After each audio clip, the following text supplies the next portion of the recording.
Meaning of Eurasian. Eurasian.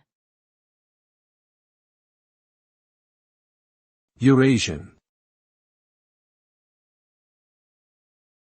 Eurasian.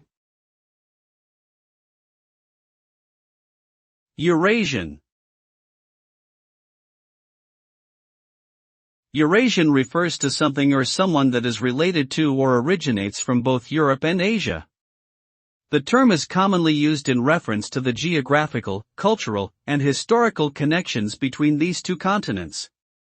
The region encompassing Eurasia is vast and diverse, spanning from eastern Russia to western Europe, and including countries such as China, India, Turkey, and Iran. The history and culture of the Eurasian region have been shaped by a unique fusion of Eastern and Western influences, resulting in a rich and diverse cultural heritage.